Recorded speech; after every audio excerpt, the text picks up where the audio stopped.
What's the agenda?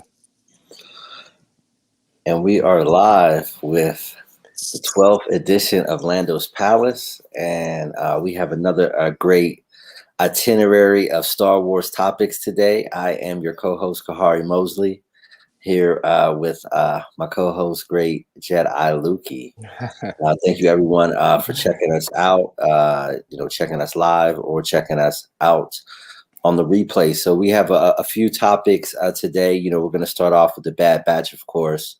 Also, give a quick recap of the Boba Fett Marvel series, as well as share an update from Tamora Morrison, Boba Fett himself, from the filming and the current production of the book of Boba Fett. We also, have some video game updates. We also have some more Star Wars news.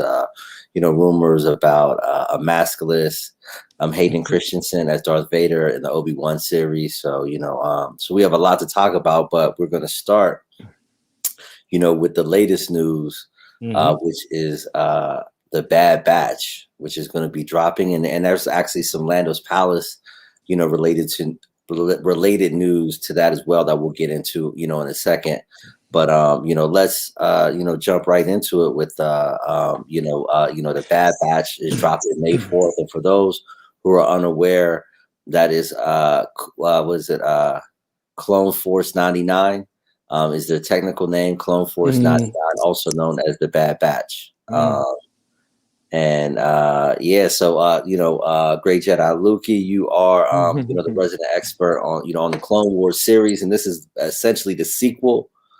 This is the next chapter after season 7 of the Clone Wars. So talk a little bit about the Bad Batch, particularly from a context of how they were presented in the Clone Wars animated series. Yeah, man, no doubt, man. It was presented, excuse me, in the first episode, season 7 of the Clone Wars, the last season of the Clone Wars, and it's a special ops force crew.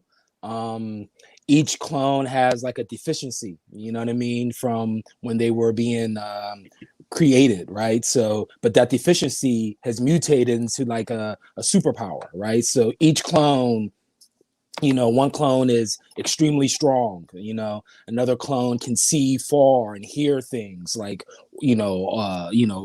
from very far distances. And one clone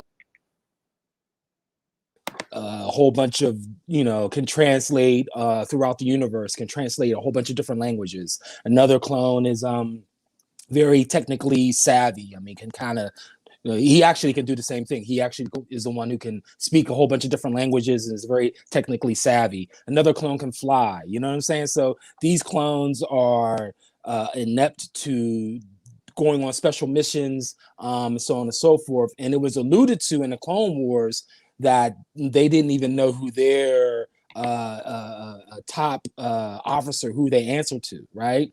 There's a key scene in Clone Wars where Anakin asked him, yo, who's your superior? And they're like, yeah, we don't know. You know what I'm saying? So in this episode, for those of you who haven't seen, they're on a mission with Anakin and Obi-Wan. And then it's a 2-part series. And then they go on another mission with Anakin, right? And so it's really interesting because, looking back on it, Anakin is really develops a real strong relationship with them. And of course, Anakin is very, very unorthodox in how he rolls and does things, right? During the Clone Wars, we all know is all documented. So he gains a very strong relationship with them. And they kind of like him as well. You know what I'm saying? So that's an interesting foreshadowing into what will happen after the Order of 66. We all know Anakin turns into Darth Vader, so on and so forth. So that's just a little bit of just a little preview of what they are and what they did in the Clone Wars and how it's going to transfer into the Bad Batch. This is Dave Filoni's project. He's executive producing the project. He executive produced the Clone Wars. These are his characters and his crew of characters that he developed and that he's adding to the universe.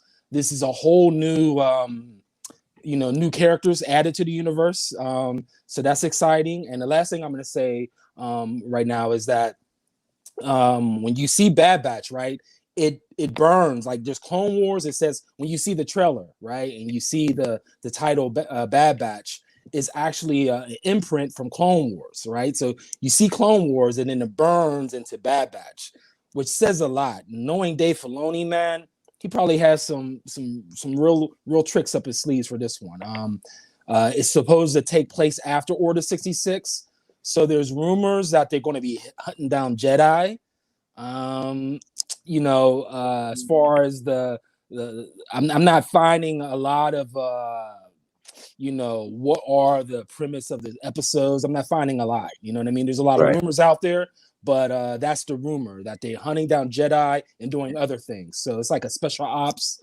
And they're supposed to be run by the Emperor, by Darth Sidious. So we'll see. Right.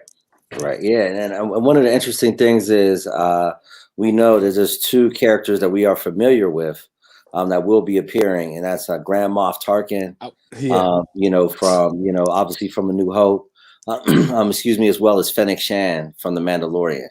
And actually Ming-Na Wen is going to reprise her role as Fennec Shan in the animated series as well. That's super, super duper dope. And as we know, as season 7 of the Clone Wars ended, we end with that dramatic scene, with Darth Vader, finding Ahsoka's, lightsaber. So, this is the next, chapter, of that story, of, Clone Force 99. I think that Ming Na Wen is like super dope. Obviously representing Pittsburgh. In the place to be. Chinatown and and all that. So and it's going to be interesting to see how that's now being that Fennec Shan is in this. Now there's going to be ties to the Mandalorian. You know what I mean? There's going to be ties to the Book of Boba Fett. And the other stories, and before we get to the Boba Fett, updates, I do also want to mention, just as a programming note, I feel like, we want to just announce that, we're also going to be, expanding our programming. So when the Bad Batch series comes out, we are going to start a Bad Batch reaction show. It'll probably be just like a half an hour that we'll do. We're going to do a special Lando's Palace on May 4th, which is the release date, and then start the reaction, series on May 7th. Because the first episode is going to drop May 4th. The second episode is going to drop May 7th. And then each episode after that is going to drop, every Friday, kind of on the typical, Disney Plus, you know what I mean? From that whole, Disney Plus piece. Yeah, man. This is supposed to be the series that kind of sets all the other series off, right? So, from this point forward, right? So we're hearing that, the Mandalorian series is going to skip ahead, right? So season 3, the timeline is going to be a few years ahead, or so on and so forth, maybe even a decade, right? Or what have you. And so the Bad Batch is kind of right now setting the tone for all the other series, and that's kind of what we're hearing. So, to have all these other characters from the Mandalorian kind of interlay, into the Bad Batch it's definitely exciting. You know what I'm saying? To see where it goes, to see where the storyline goes, and see how the Bad Batch storyline ties in all the other storylines, from the Ahsoka series, from the Obi-Wan series, because all of this is going on around the same time. And the interesting thing about the Star Wars universe is after Order 66, I mean, there are books, there's comic books, there's video games, but there's very few, up until The Force Awakens in that period. There's a lot to work with there. You know what I'm saying? There's a lot to write, there's a lot to connect, and there's a lot of space to kind of create new storylines and new characters and so on and so forth. So that's going to be interesting. It'll be interesting, though. Last thing is, what if they are hunting down and they come across Mace Windu, or what if Ahsoka comes into the animation again? You know what I'm saying? I mean, I wouldn't be surprised by these things. What if Luke Skywalker is somewhere in the universe and they come across, I don't know, man. What if they come across Ezra? You know what I'm saying? Like, there's a lot of things, a lot of possibilities. Also, this is supposed to be only one season, right? So they're only doing one season of this, right? So there's only going to be how many ever episodes, and that's it, right? And this is going to feed into the other series. So that's kind of wanted to add that. So I'm very excited about Bad Batch. You know, I'm a real animated Star Wars head, you know what I'm saying? So another animated series. I'm very excited about that. And I think it's going to be I think it's going to hit the park. I think it's going to be knocked out the park. I mean, I think it's going to be a home run. All of that, you know what I'm saying? I'm really looking forward to it. Absolutely. And I definitely feel like it's a situation where it's going to pull more people back to the animated series.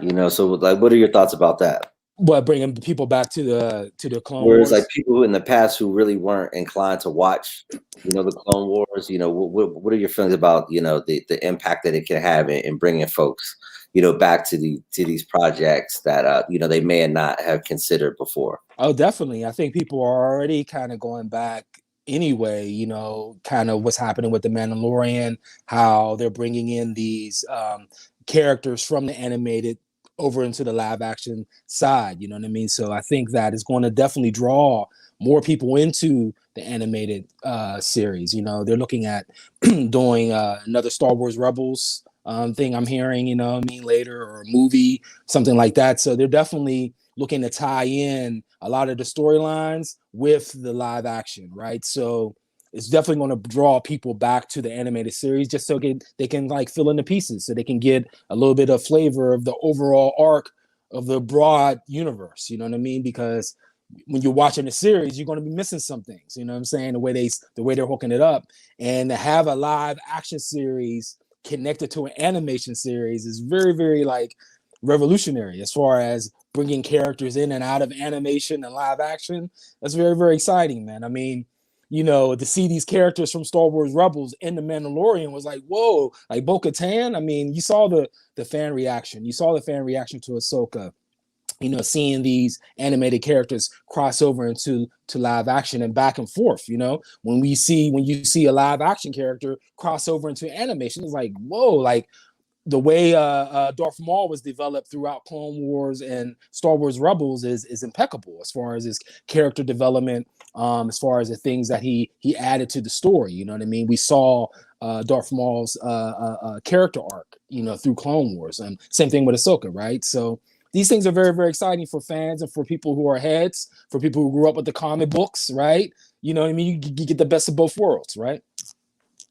Yeah, absolutely. And moving, you know, into the obvious next, you know, chapter, into the next segue, you know, is back to Boba Fett. You know, we mentioned last week that Charles Soule, the author of Light of the Jedi from the High Republic, he has you know, announced that he is going to be authoring a 6-part, you know, series. We talked about it, you know, a lot last week, so we're not going to get back into the nitty gritty, but it's a short series of the journey from Bespin, Cloud City, obviously where Lando's palace takes place, and you know, the trip from Cloud City to Jabba's palace with Han Solo and Carbonite, and Charles Soule takes us, you know, on that journey, you know, which, you know, his work, you know, is incredible. So we're all looking forward to that. And on the topic of Boba Fett, Tamora Morrison, you know, aka Boba Fett, aka Jango Fett, aka Every Clone.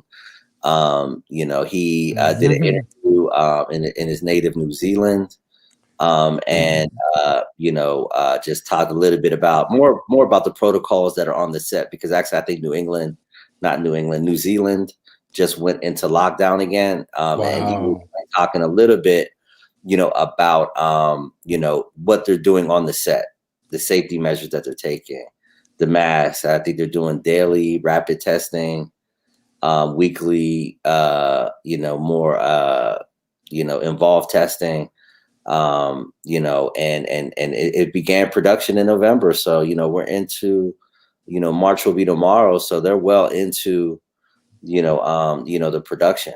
So it's going to be very interesting, and it looks like everything up to this point is on target for a December, release date, which everybody, is going to be, looking forward to.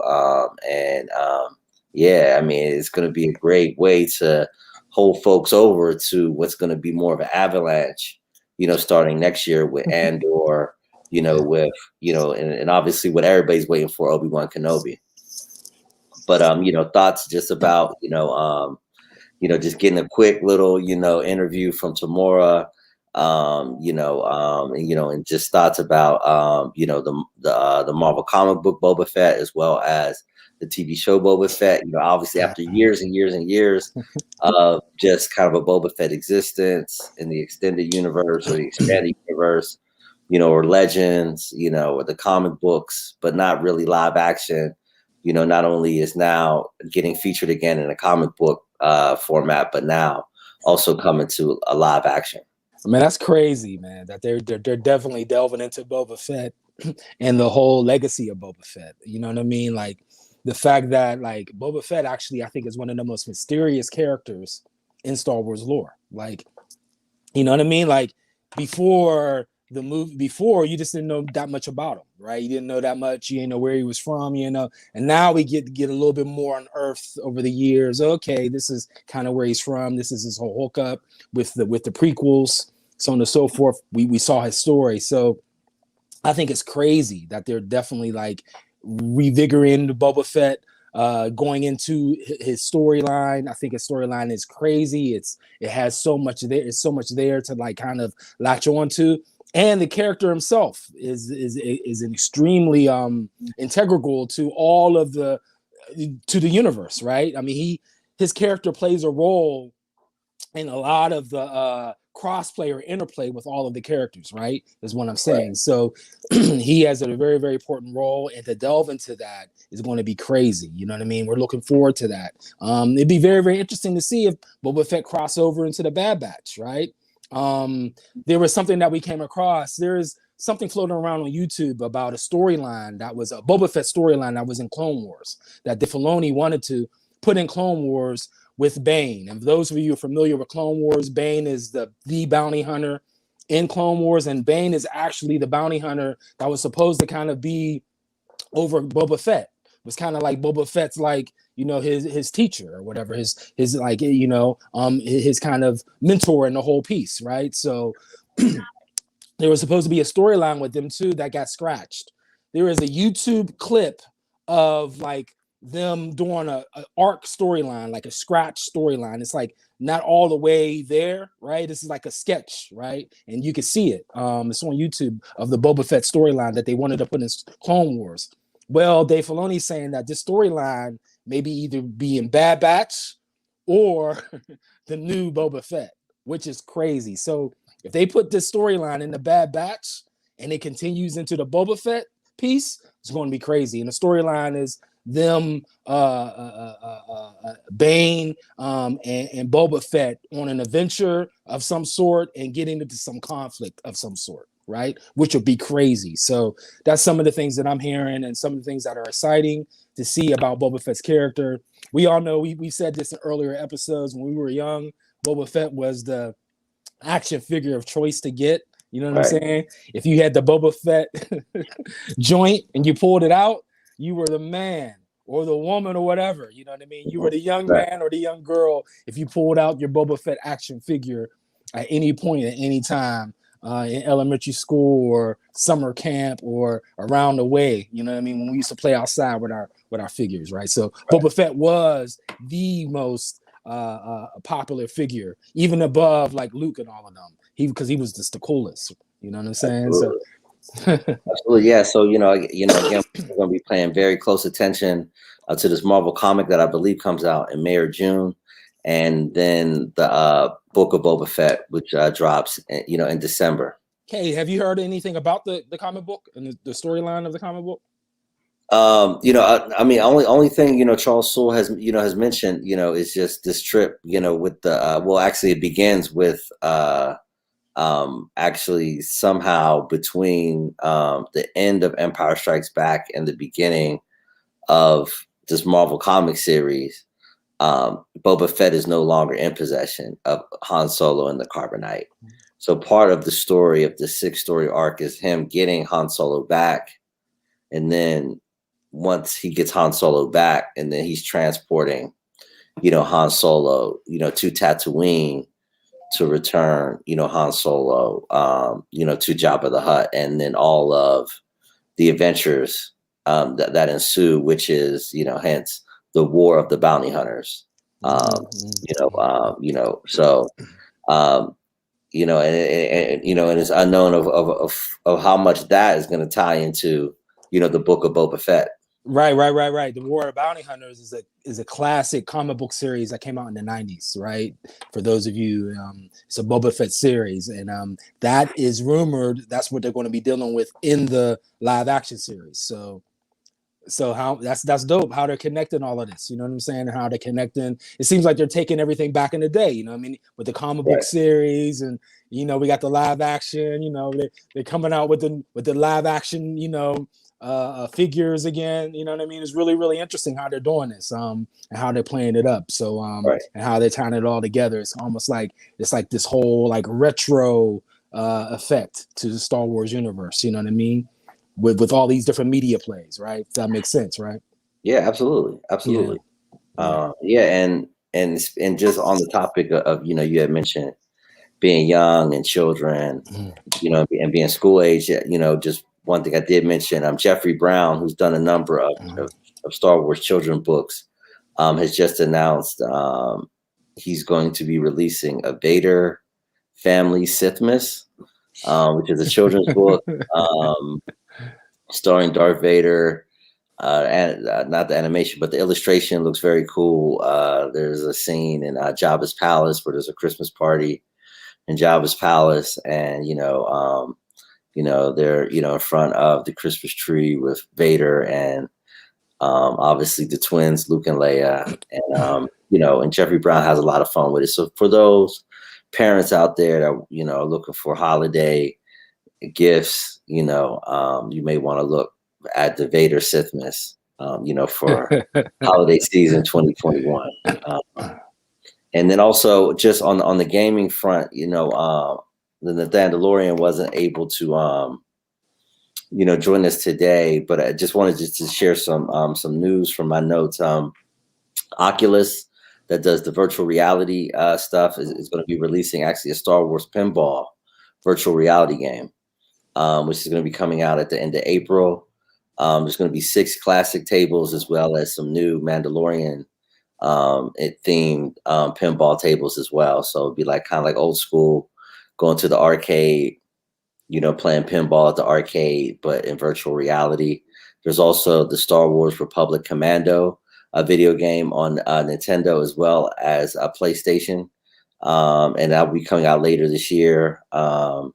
And if you go on to StarWars.com, I believe they're doing, I think, a Twitter poll, what's your favorite video game? So anybody, you could check out the Star Wars show at StarWars.com. They have more information about that. Yeah, so always busy. Didn't want to jump now to one of the latest rumors about Hayden Christensen and the Obi-Wan Kenobi series. The rumor that he may appear without the Vader mask in the series, and it seems like we're starting to get a little bit more information. Ewan McGregor posted a video of him getting in tip-top physical condition. He was flexing his biceps, so you can see that work, getting ready. Something he didn't do for the prequels, you know what I'm saying? Something he should have did for the Phantom Menace, you know what I mean? Right. That's just but hey, that's back then. Because them scenes in the Phantom Menace, man, you know what I'm saying? He even came out himself and said that he, in Attack of the Clones, he was a little bit better during the the lightsaber scenes and stuff like that there. But in the Phantom Menace, it was kind of like, But his acting though is great. You know what I'm saying? Right. But hey, but it was good to see him working out and getting in shape. It's like, okay, Obi-Wan, you know what I mean? He's definitely got it. You know what I mean? Definitely. Right.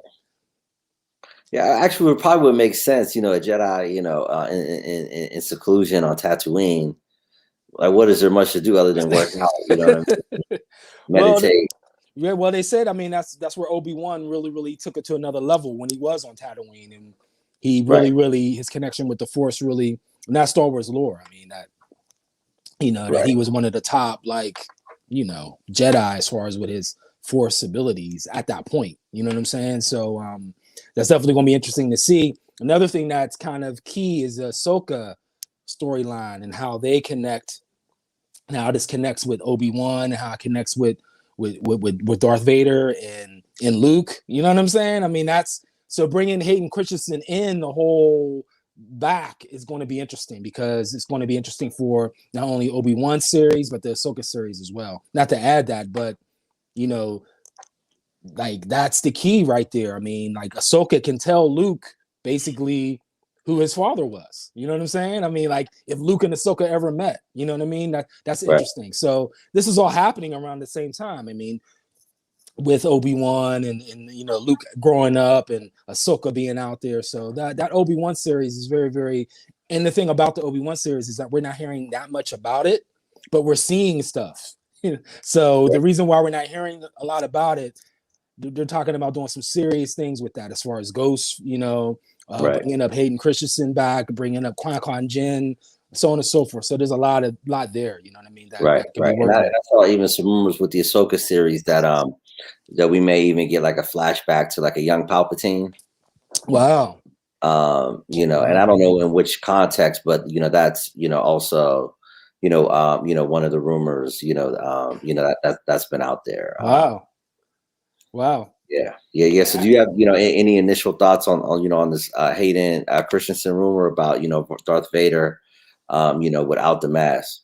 No, man. I mean, again, I think just to have him back is great. I mean, to have him as a mature Darth Vader. I think the thing about Anakin's character, again, to go back into the animated series, Clone Wars really, you see a lot more of his character and his character development and the choices he made. And you can understand those choices, you know what I mean? So I think for those who are in the animated series and because they kind of patterned the animated character off of Hayden Christensen, basically, you can kind of get the fans are kind of more attached to him, I think, because of that. So to have him come back is strong. To have him kind of re-emerge as Darth Vader in these series is strong. You know what I mean? And I'm looking forward to it.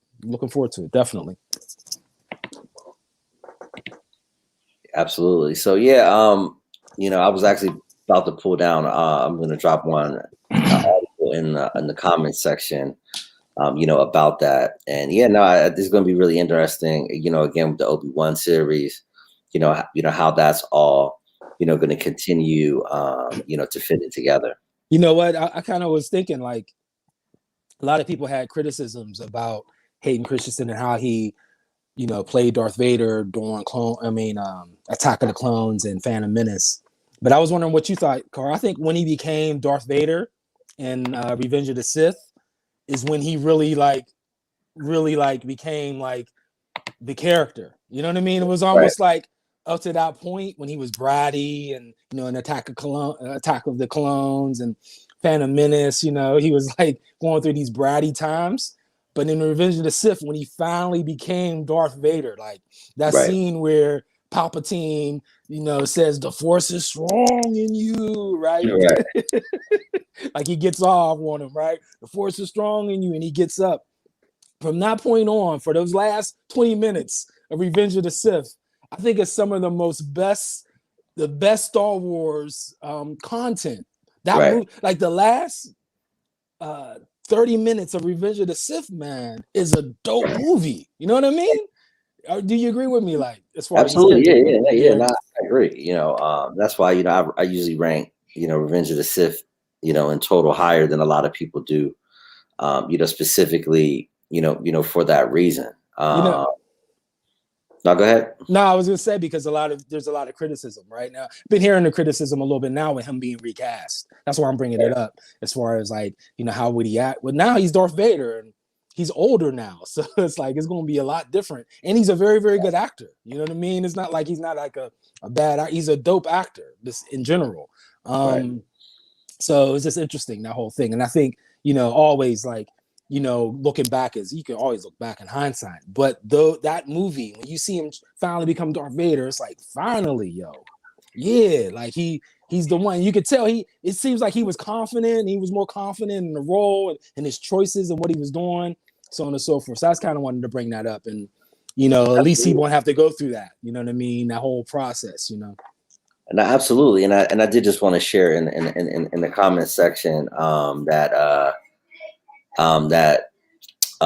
you know, one, I guess, better known fact these days, but it was lesser known fact back then, that, you know, that actually Leonardo DiCaprio was considered, you know, for the role of Anakin. I never knew that. Seriously. Yeah, and I just dropped the article in there, and he apparently, you know, he didn't feel like it was a good fit. He decided not you know, to take the, you know what I mean, to take the role without, you know what I mean. You automatically can see, you know, DiCaprio pulling off Anakin Skywalker. Oh my God. You know what I mean? Oh my goodness, I never knew that one. Yeah. Oh yeah, he would have killed that. Yeah. Oh my goodness. He would have killed the whole, oh my goodness. Right. Now, I mean, you can see the potential chemistry, you know, with Portman and him, you know what I'm saying? I mean, he's a better actor, obviously. Right. That would have been crazy. Maybe he didn't want to be tied into the franchise. You know what I'm saying? I think it was like some, you know what I mean? It's just a lot, you know what I mean? Because he's his own move, you know what I'm saying?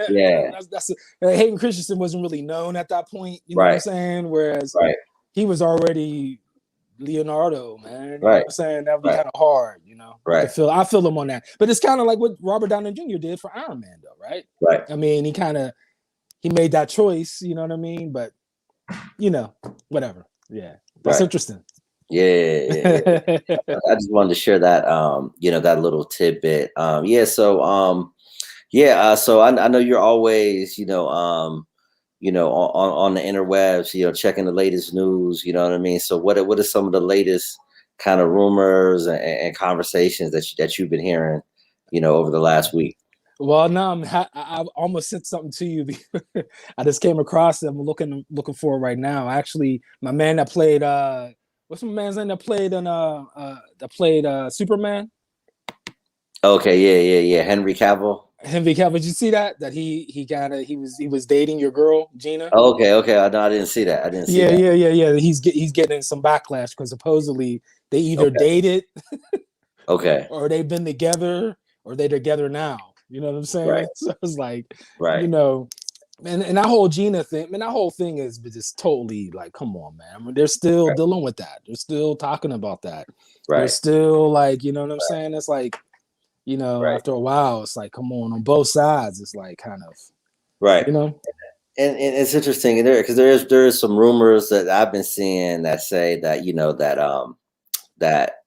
you know, there's some anger, you know, on the Disney side about how it was handled, and you know, there's never been a true public statement from what I hear, you know, about the situation. And I guess like the Disney execs, like, you know, have set like the date of the investor meeting for March 9th as the deadline to make some sort of public you know, acknowledgement, you know, of the situation. If not, then they're saying that Kathleen Kennedy may get stripped of, you know, her creative role on the Acolyte. You know what I mean? And a part of the deal, you know, with you know, Lucasfilm and Disney and her role as the president is that she also got one creative project. And apparently the Acolyte is that creative project. Wow. You know what I mean? That's her show. That's like, you know, where she, you know, kind of steps from more the executive role to the creative role. But the rumor is that could get stripped from her if she doesn't take, you know, make a more of a public statement or do anything to, you know, address, You know, I think she had appeared at an Oscars virtual event recently, you know, and it was not, you know, a positive, you know, response from, you know, fans online and things like that who are upset, you know, about the situation. So that's going to be something to keep our eye on over the next, you know, week and a half as the Disney investor meeting, you know, comes up, and, you know, and how, you know, that kind of negative press, you know, is dealt with. Backlash, social media backlash, all of that, you know.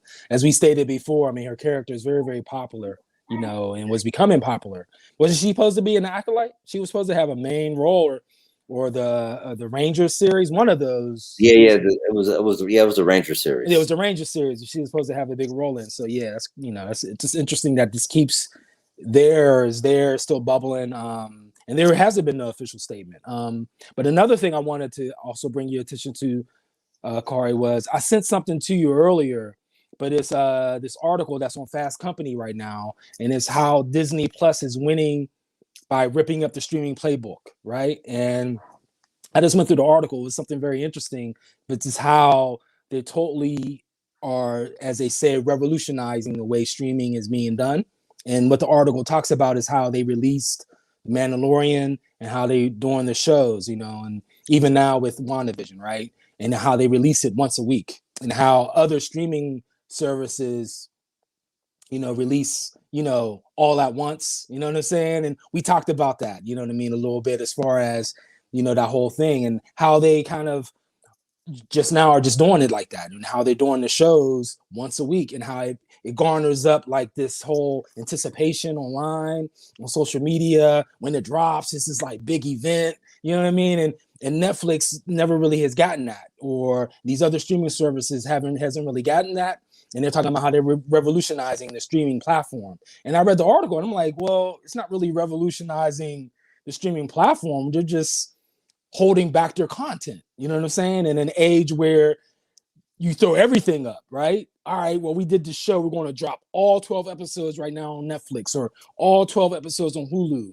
And now you can watch all these episodes instead of just dropping it once a week. I know the Wu-Tang series did that when it was on Hulu, they dropped it like once a week. You know what I'm saying? And it was this anticipation. But the Mandalorian obviously blew up with that. You know what I mean? We anticipated it every week. We knew it was dropping on Friday, so on and so forth. And they did the same thing with the WandaVision piece, and almost took it to another level. And they're about to do it again with Bad Batch and these other shows. I just wanted to see how you felt about it. And I mean, I'm cool with it. I'm cool with waiting. You had talked about that in previous episodes, about coming from the old school, you know, the Saturday matinees and all of that. And this is that feel. This is like, it seems like this is the feel they're bringing up, or what they're kind of they're using as a roadmap to market these shows. Yeah, no, absolutely. You know, they're just book, you know, and bringing back, you know, that, you know, and you, like you said, allowing for that week to happen between, you know, each episode, you know, and, you know, let the story unfold, you know, and wait. And for those who want to binge watch, you know, they can wait, you know, 2.5, 3 months for the entire season to play out, and then, you know, they could jump. You know, I know people who like have watched season 1 and 2 of The Mandalorian for the first time post season 2 of The Mandalorian. You know what I mean? You know, because a lot of people, you know, are into that. You know, I'm more old school. You know, I like, you know, and then to me it reminds me of like kind of the first social kind of media kind of phenomenon when it came to entertainment in such a way, is like, you know, when Shonda Rhimes shows were really big. You know what I mean? You know, you would see you know, Scandal, you know, when Scandal was like really, really big, you know, you would see that instant social media, you know, and it was even more instant then because it was broadcast television, you know, but it was like those kind of moments, you know, and it's kind of like finding that middle ground between streaming and creating those moments that, you know, that like Scandal and How to Get Away with Murder, you know, and even, you know, like Game of Thrones, you know, was another show that would have that instant social media, you know, kind of impact, you know what I mean? You know, so I think it's kind of, you know, bringing, that feel, to the streaming platform, where Yeah, it's yeah, yeah, yeah. No, you're right. 50s, and you're waiting for that Flash Gordon episode to drop, Saturday morning. Yeah, man. Nah, you brought that in. Sopranos kind of caught the tail end of that. You know what I mean? With social media, like the last couple That in the season, The Wire caught the last, couple seasons. Right, right. No, man. No, you brought that's interesting. Yeah, no, they're just definitely doing that old playbook. right. Dropping it. Where I think you see with WandaVision is probably the first show that like just immediately went from release to social media phenomenon. You know what I mean? Like you said, like a lot of these other shows came in a couple years later, or after, like, season 1 into season 2. And obviously it's with the experience of those shows and people being engaged in that kind of reaction. But like the way the WandaVision thing just happened, within weeks, I think, it just speaks to, the possibilities, with streaming. But I think that The Mandalorian, we said this kind of a little bit, The Mandalorian season 2 and maybe the last half of The Mandalorian kind of Right. set the tone for WandaVision. You know what I'm saying? As far as, the media push, the social media push. And not only that, not only do they do the push, they do the analysis, right? So they're doing social media analysis because you got all this data, what all these people said, what all the fans said, you know what I'm saying? What they're saying about this character, what they're saying about that character. And it's almost as if with the series, it's almost like they're kind of molding and shaping what the fans want to see in real time. You understand what I mean? It's like, it's interesting, even though the shows are done, right? I'm not saying like, oh, they go back and reshoot things. No, you can't do that. But it's almost as if they're like kind of guiding the situation, right? So you drop an episode and you see what people say about it. And you say, oh, you know what? People like this. You know what I'm saying? We probably need to focus on this a little bit more, or we need to highlight this a little bit more, or highlight this about this character, or drop this Easter egg about this character. You know what I'm saying? Online to get people interested, right? And that's kind of what I'm seeing more so with WandaVision, but I saw that with The Mandalorian, but I'm seeing it more with WandaVision. You know what I'm saying, Kohari? Like certain things with Mandalorian season 2, they were dropping certain things beforehand and after, right? Check out this character, right? Check out what this character's done. You know what I'm saying? Or look at what Bo-Katan's doing, right? Look what how she is interplaying in this episode coming up, right? You know what I'm saying? You know what I'm saying? They were kind of like key in on certain characters beforehand, right? And then we would watch it, be like, oh yeah, that's what happened. That's what happened. And it seems like now they like took it to another level with the whole WandaVision piece. If that makes sense, man. Hopefully I'm not rambling too much, but it seems like they're really doing a lot of social science and social engineering with these shows, basically. You know what I'm saying? No, absolutely not. I think it's a great point, and shout out to Chuck, who also mentioned the fact that, the nature, of the storytelling format, with the variety of Easter eggs and such, lends itself, to that, kind of head explosion, reaction, right? Stuff that folks are really, invested in, and then you get those reminders, you know what I mean? That's obviously a great storytelling device, is to hearken things, that are familiar. So, that's also, a big piece, and just another, story I wanted to share is that the New York Times, not the New York Times, I'm sorry, the Washington Post, did a book review on, like, kind of not a book review, but kind of an overview of the literary project that is the High Republic. We dropped that, in the comments, but it's a really great background, with the authors, which is Kevin Scott, who's done a number of things in the Star Wars canon, Justina Ireland, who does a Test of Courage, Michael Siglane, James Waugh, Charles Sewell, Daniel Jose Older, and Claudia Gray. So I think that it's a really just great overview for those who want to get introduced to the High Republic. Dope, man. Yo, man, I had something I wanted to kind of run your way, run past you, man. As far as something I came across this week, it's really not like nothing really new, but I kind of wanted to see if what you thought about it. You already had kind of broke down what you thought about, Plagueis and his story, Darth Plagueis. I came across some things online about Darth Plagueis, and this is kind of the last thing I want to say, but I came across some things about a story about Darth Plagueis and how he kind of led up to the whole Attack of the Clones scenario, like how I didn't know he was alive basically during the Phantom Menace period, you know what I mean, and during the Clone Wars period. I didn't know that. I thought like kind of he was it was like kind of further back, you know what I mean? Right. And so I didn't know if that was in the book, because obviously I got a summation of it online. And I never read the book, but you put me down with the character Darth Plagueis.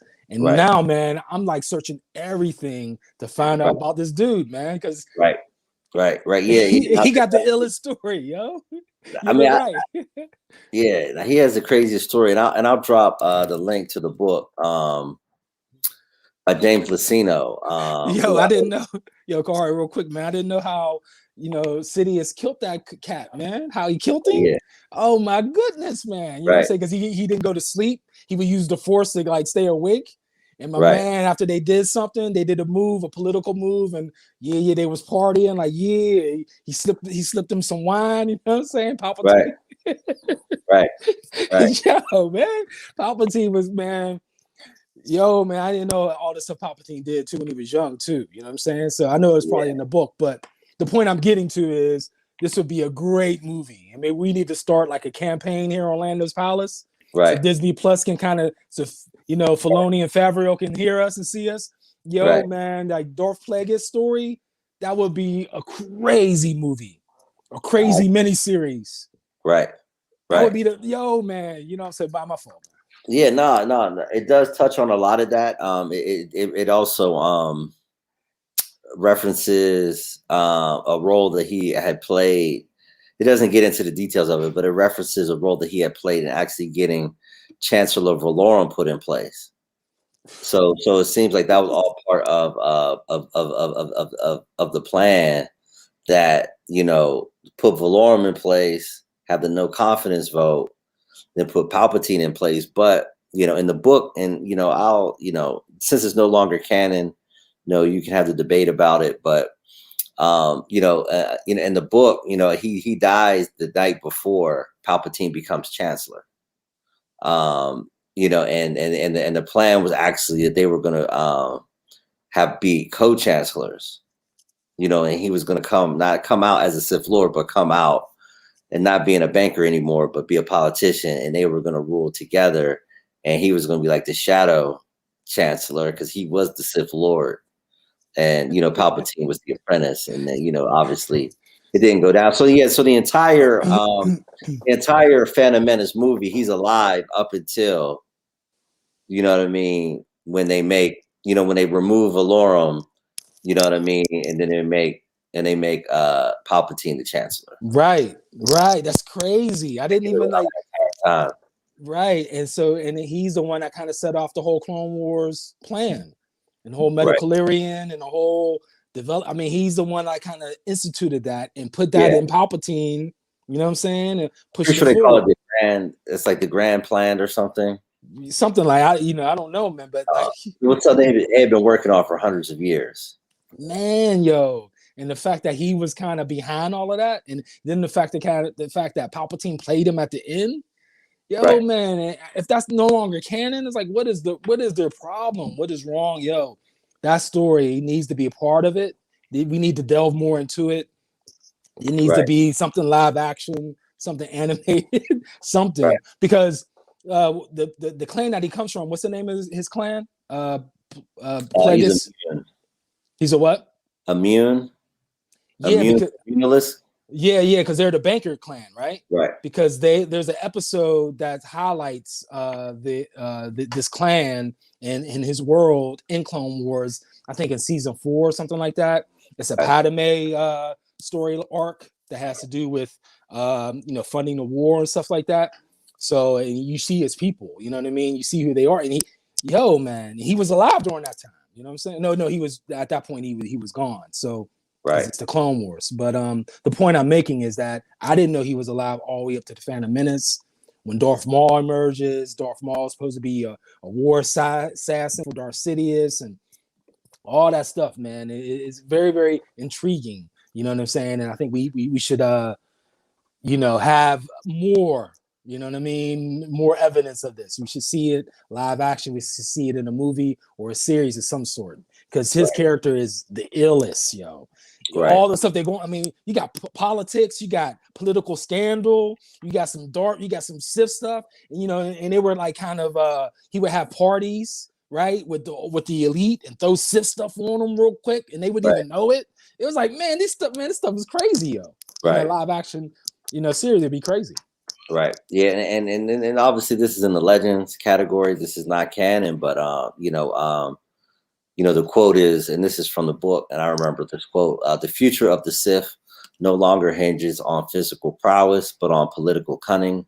The new Sith will rule less by brute force than by means of instilling fear. And the grand plan, also known as the Sith Imperative, was a plot by the Sith that was centuries in the making. The plan was a precise formula for eradicating the Jedi Order, tearing down the Republic, and replacing both with the Sith-ruled galaxy. The plan was devised and initiated by the founder of the Sith Lords, Darth Vader, and carried out by all subsequent Sith in his lineage, obviously culminating in Darth Plagueis and Darth Sidious, also known as Emperor Palpatine. But that's the Legends version. The canon version also originates with Darth Vader, and a millennium after his creation. What's called the Great Plan, as opposed to the Grand Plan in Legend. There's a Great Plan in canon, and the Great Plan was fulfilled, obviously, by Darth Sidious. So it's going to be interesting to see, how much of the Legends, gets pulled back into canon. I mean, from what they're doing, man, Filoni and Favreau, they're doing a lot. It seems like they're bringing a lot of Legends in, or they're kind of mixing it up, I mean, if you look at the Mandalorian series, they kind of mix some things up. If you look at the animated series in Clone Wars and Star Wars, Filoni added stuff to canon in this. He kind of added things, or explored things more in those series. So, from what talk we're saying, from what we're hearing is that Luke Skywalker is going to be a mix of canon and legend as far as his character. So, you know what I mean? I mean, it seems like they're mixing things up. So we'll see as we move forward. But I just wanted to bring that up, man. I've been searching everything online. Haven't read the book, but I'm like kind of cheating and finding things online about Darth Plagueis. He's the one that came up with the rule of 2, right? No, that was Darth Bane. That was Darth Bane, exactly. Yeah. Exactly. Right. Darth Bane came up with the rule of 2. Thank you for that correction. Yeah. No, it's all good. Yeah. So there's definitely been rumors about Darth Plagueis and Palpatine and more projects from the Sith perspective. And even the project that we had mentioned earlier with Kathleen Kennedy that could be in jeopardy, possibly. The Acolyte, is supposed to be a series. For those who are unaware with the nomenclature, the Acolyte, is the Sith equivalent, of like a Padawan. You know what I mean? Like an apprentice. You know what I'm saying? So, it was that show in particular, or that project. I don't know if it's going to be the movie or a show or a miniseries, but that project itself, is supposed, to be seen from, the perspective, of the Sith, and kind of open up, that space, So yeah, like we cover, a lot of ground today. Want to again thank everybody for joining us before we, wrap up, today's, episode. We talked about the Bad Batch dropping May 4th on Star Wars Day. We're also going to do a special edition of Lando's Palace, and really kind of, start, what we're calling season 2, of Lando's Palace. We're gonna be doing some, some different things. We're talking about theme music and doing some other stuff. You don't want to steal his thunder, but Big Phil also has a big announcement. In the laboratory, working on some Marvel stuff, on some WandaVision stuff. So for that final, WandaVision episode, look out. You know what I mean, for a discussion, on that. Not necessarily starring myself, but that's something that Big Phil's putting together.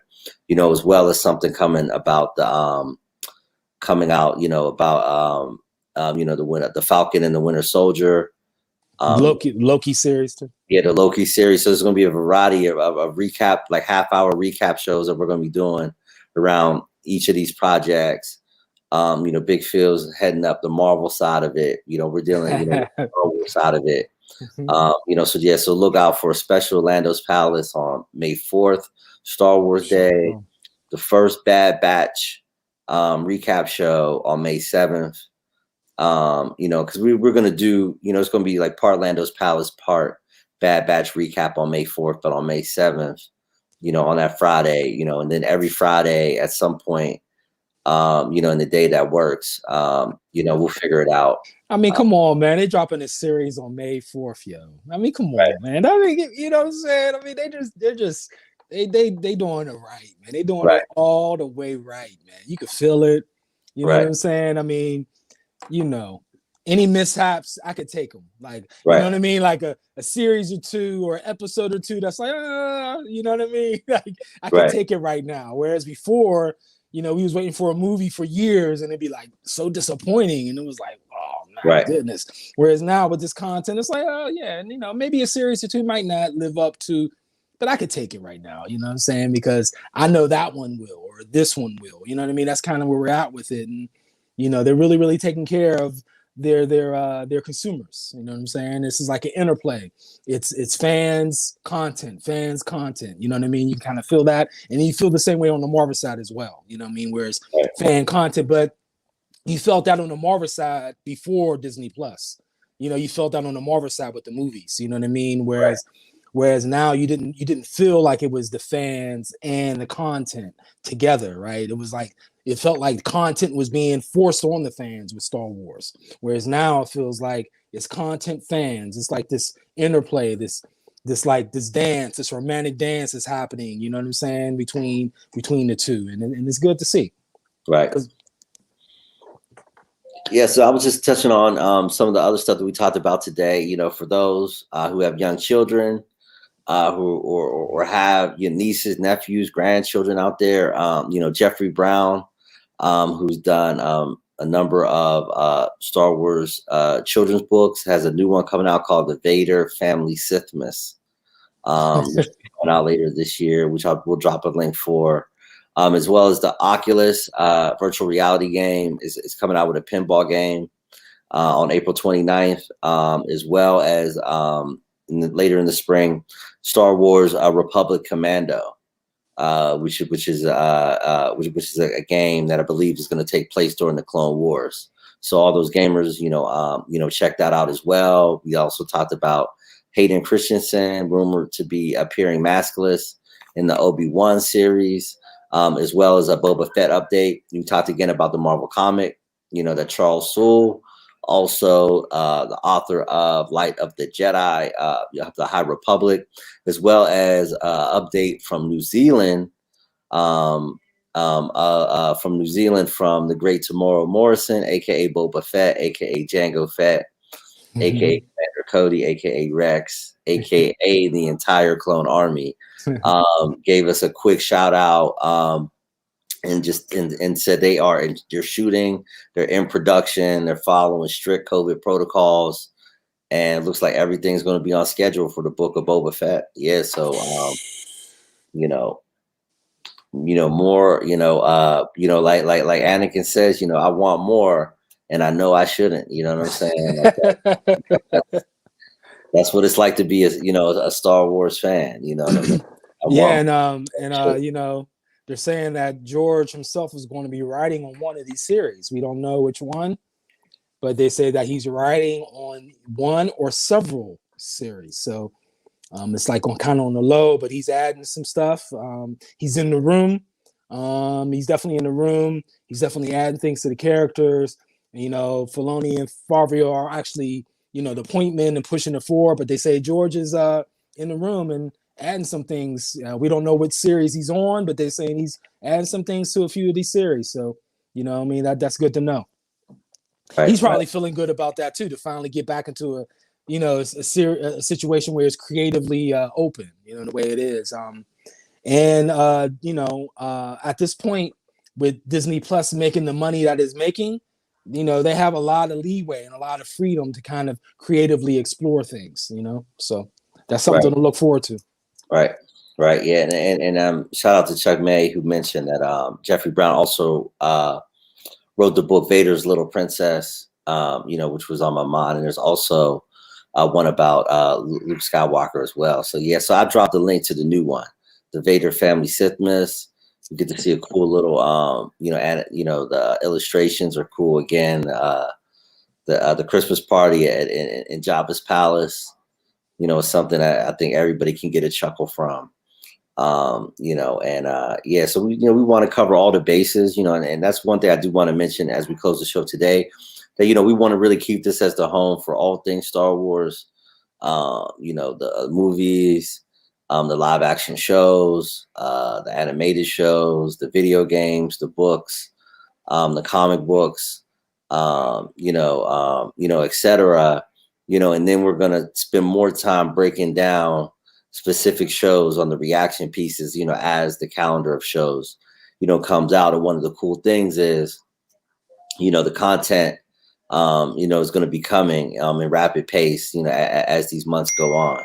So, you know, yeah, I'm just super excited. all the way, all the way. You know what I'm saying? We can nerd out. You know what I mean? That reaction show is going to be crazy on May 4th, Star Wars Day. You know what I mean? Something to look forward to. In the meantime, I'm going to be scouring things to figure out what is, you know, the plot twist of the Bad Batch, to figure out some of the things that's going to be going on, what's people saying online, what are the things that are being dropped about this series. It's very intriguing, you know what I mean? Because it's very little known about what the actual storyline is going to be. Will they be hunting Jedi? Will they not be hunting Jedi? Well, do they have the chip? Don't they have the chip? This is all crazy, man. So we'll see, man. That's really looking forward to that. Absolutely, absolutely, yeah. So again, May 4th, Bad Batch release date. Lando's Palace presents the Bad Batch recap show on that same day, kind of hybrid. And then the first official Bad Batch reaction show will be Friday, May 7th, with the second episode of the Bad Batch season 1. And I guess it's going to be one season. So the one season of the Bad Batch. And again, going to be Fennec Shan, Pittsburgh's own Ming Na Wen. You know, we shared an article. You know, she shouted it out this week. She's very excited to be, you know, reprising her role as as in the voice form this time. You know, as Fennec Shan. So yeah, like a lot of dopeness, you know, coming up. And you know, like I said, we're going to be expanding. So you know, look forward to that Bad Batch recap show coming up. No doubt. No doubt. Definitely, Cool. man. Looking forward to a live reaction. Don't watch it beforehand. You know what happened before with you, right? When you watch Right, something before, we were supposed to watch it all together and you ended up watching it beforehand. right, You know, and it's funny, man, because Phil, man, he's doing the same thing on the Marvel side. right, He's right. watching stuff mad early, you know what I'm saying? Absolutely, yeah, Dropping mad spoilers. And he got mad at you when you did that one, The Mandalorian, when the right, Mandalorian right, right, last episode dropped. This is a little right, inside stuff for those right. of y'all who are watching. This is a little inside thing right here, man. Yeah. Yeah, Absolutely. We were supposed to watch the last episode of The Mandalorian all together live, and Kahari ended up watching it beforehand and got a lot of, you know, he got some stuff from us from it, you know what I mean? Because he went early. Right. Yeah, now the spoilers, Cash was dropping the Luke Skywalker spoilers at like 6 a.m. that morning, man. And I saw like a couple things and it was like, whoa, it had spoiler written all over it. So I turned off my computer and just hooked up my iPad and jumped on Disney Plus and watched Yeah, that on my iPad. yeah, Like, man. By 9 o'clock that morning, that day, by 9 o'clock yeah, it was Friday, over. that Luke episode, that Luke Skywalker episode, it was over, man. Right. We knew everything. We knew everything by that time. It was funny. Right. No, It's all absolutely. good though. It's all good though. Yeah. Yeah, so again, thank you everyone for joining us for another episode of Lando's Palace. This was episode 12. Like I said, over the next 2 months, we're going to close out season 1. We're going to come back new and improved for season 2 as well with additional programming. Look out for that Bad Batch piece, but also look out for Big Phil's WandaVision, reaction show coming up around the final episode. That's going to be dropping, as well as overall kind of for those who have joined the 412 MCU discussion group on Facebook. There's going to be, a discussion show specifically around that of all things Marvel, not just the movies, but also the comics and just the whole subculture, associated with it. Yeah, you might see one of us on there every once in a while, you know what I'm saying, on Right. the Marvel side, but we stand on the, we Right. may take a trip over, but we're coming back to the Lando's Palace though. We're coming back to the Lando's Palace. Right. And then next month, next month is tomorrow. And, on the March 19th, that Falcon and the Winter Soldier drop. So also watch, what Big Phil's doing with that. So again, until next Sunday at 11 a.m., come back to the planet of Bespin, Cloud City. As Lando says, thank you for joining us among the clouds. And also check out the Facebook, our Facebook page, Lando's Palace, as well as our Facebook discussion group, Among the Clouds. And on behalf of the Nathaniel who couldn't join us today, great Jedi Lukey, I am your co-host, Kahari Mosley. And may the force be with you. Till next Sunday at 11. Peace.